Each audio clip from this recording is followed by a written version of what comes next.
Di situ mereka sering bicara-bicara saya, kapan kamu nikah, kapan nikah, kapan nikah. Cuma saya belum ada pikiran untuk nikah. Saya hanya fokus saja untuk bagaimana caranya untuk saya bisa menjadi orang yang sukses, bisa membanggakan kedua orang tua saya.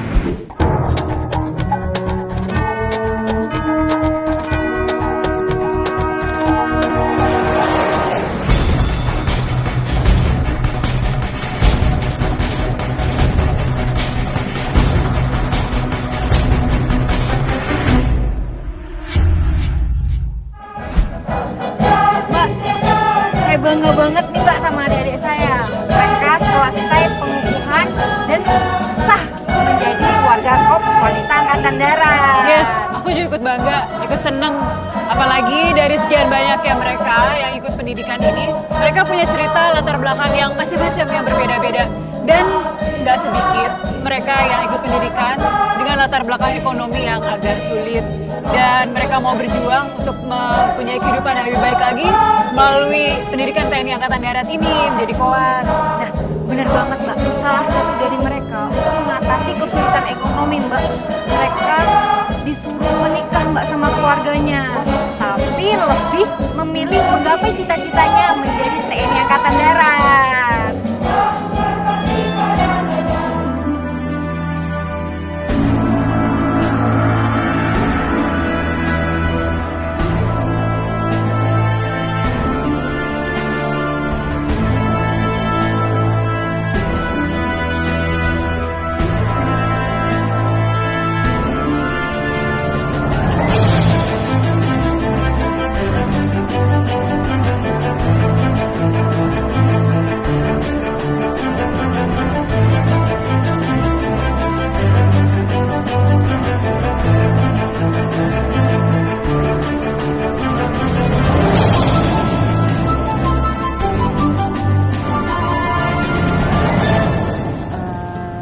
Elizabeth, kenapa sih mau mengikuti pendidikan koas? Siap. Sebelumnya saya dari kecil mau bilang cita-cita juga siap. Dari kecil ketika saya melihat di Kabupaten Manokwari itu ada batalion. Dulu sebelum jadi Kodam 18 Kasuari di situ ada batalion. Saya melihat ada bapak-bapak tentara, mereka memakai baju loreng di situ. Saya ingin sekali seperti mereka, saya juga ingin memakai baju loreng. Di situ menjadi motivasi buat saya agar ketika saya besar nanti saya bisa seperti mereka. Dan waktu itu saya belum tahu kalau baju loreng itu baju loreng, saya hanya bilang kacang hijau itu.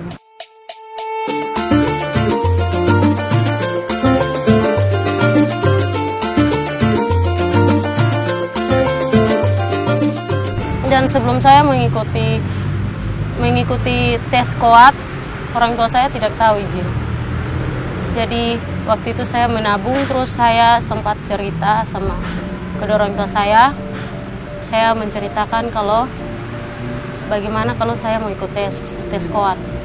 Terus respon dari kedua orang tua saya, mereka tidak menyetujui untuk saya ikut tes koat. Sebenarnya kenapa nggak boleh Karena mama sama bapak saya, mereka bilang fisik saya lemah izin. Terus kalau tentara itu harus kuat, fisik yang kuat baru bisa masuk tentara izin. Di situ saya berusaha untuk tetap tes kuat. Tujuan saya adalah biar bisa menjadi tulang punggung keluarga ini.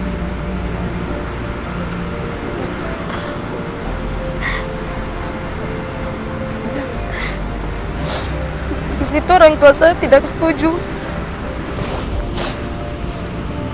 Saya kadang dimarah, dicaci maki. Mereka bilang, buat apa saya ikut tes koat? Kita sudah susah, kadang makan, kadang kita pinjam uang. Jadi buat apa saya tes koat? Itu butuh biaya yang banyak, tapi saya menjelaskan TNI itu tidak pungut biaya. TNI itu kita tes itu gratis. TNI itu tidak pungut biaya, cuma yang mengeluarkan biaya itu ketika kita mengurus persyaratan. Fotokopi berkas-berkas itu yang pungut biaya, tapi kalau kita daftar di Kodam itu tidak pungut biaya. Di situ orang tua saya macam menjatuhkan saya. Mereka tidak dukung saya.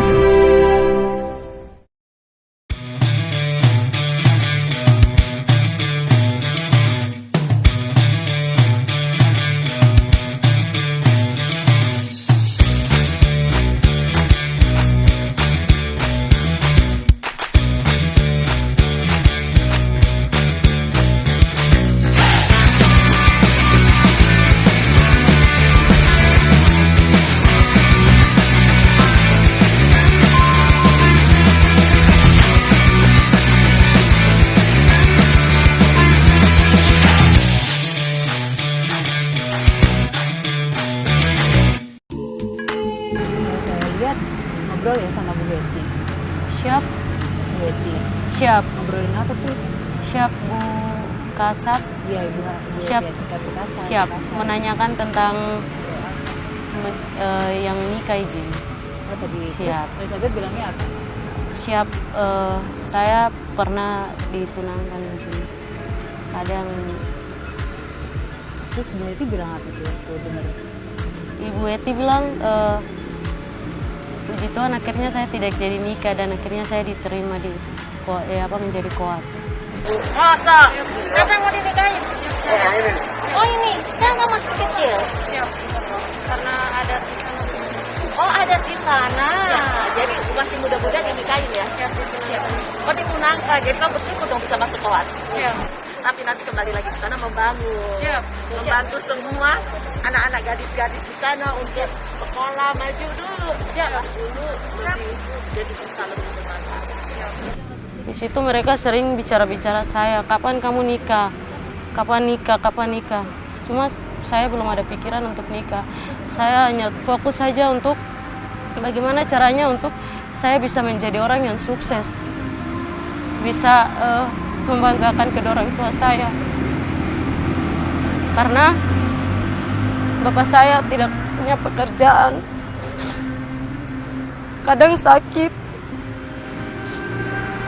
Dan awalnya tuh kedua orang tua saya mengharapkan adik saya yang cewek. Cuma karena hamil, akhirnya dia nikah. Dan di situ saya melihat bahwa di antara kita keluarga belum ada yang bisa membanggakan kedua orang tua saya. Di situ saya berusaha terus fokus berdoa. Saya hanya berdoa dan berdoa. Hanya minta yang terbaik sama Tuhan. Dan sebelum itu, ketika awal saya selesai saya tamat dari sekolah, pekerjaan saya sehari-hari hanya kerja di gereja, membantu di gereja. Di situ kadang saya berdoa, Tuhan, bantu saya ingin menjadi orang yang sukses. Saya ingin membanggakan kedua orang tua saya.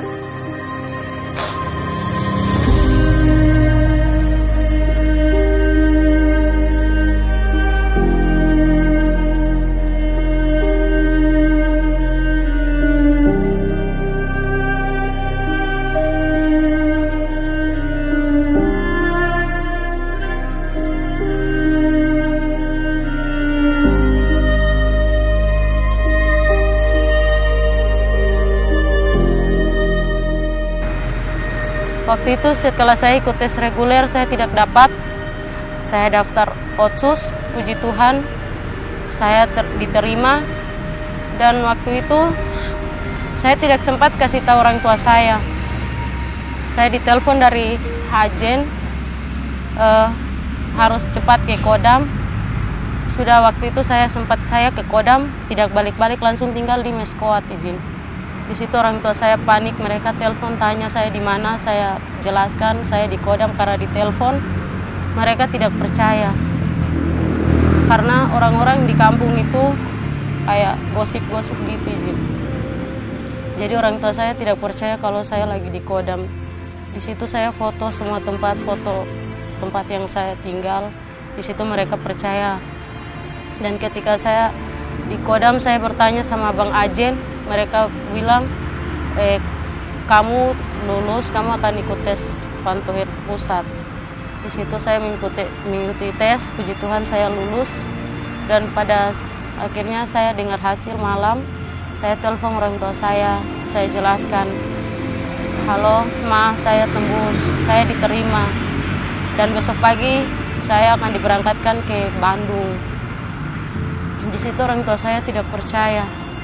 Saya nangis-nangis, Ma, ini terakhir kali kalian datang lihat saya, karena saya akan pergi pendidikan.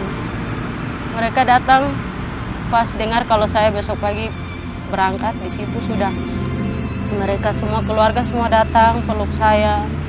Mereka nangis di situ, Mama minta maaf.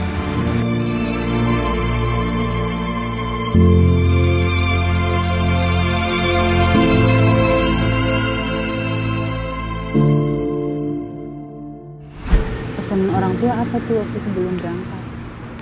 Mereka cuma pesan ketika saya ke Bandung, saya tidak boleh sombong, saya harus rendah hati, saya harus turut apa kata pembina.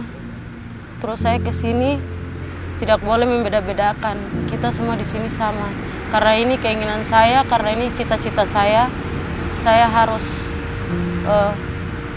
tetap di sini, tidak boleh sombong gitu. Terus kata orang tua saya di sini harus banyak berdoa, banyak bersyukur, terutama kepada Tuhan. Karena tanpa Tuhan saya tidak bisa ada di sini. Semua karena Tuhan. Semua karena Tuhan sudah atur, makanya saya bisa ada di sini.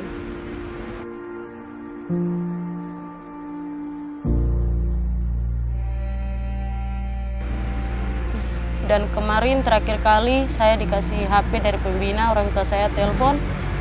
Mereka minta maaf karena selama ini mereka sudah salah. Mereka sudah salah karena sudah tidak percaya kalau saya nanti bisa ada sampai di sini. Tapi saya bilang sama kedua orang tua saya, tanpa Tuhan semua itu bagi Tuhan tak ada yang mustahil. Saya sampai ada di sini itu semua karena Tuhan. Dan kalau tanpa Tuhan saya tidak bisa ada di sini.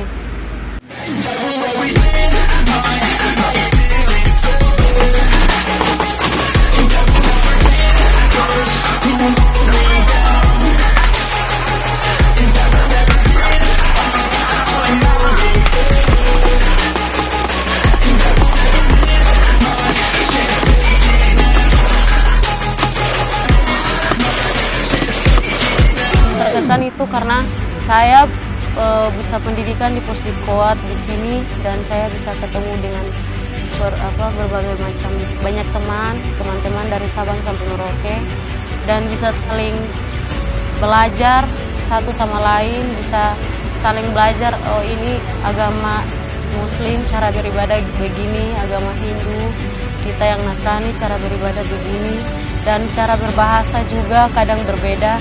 Kita dari Papua, Medan, dari Jawa, dari Bandung juga. Di situ saya bisa belajar, oh ternyata Indonesia itu berbagai macam banyak suku dan juga bahasa.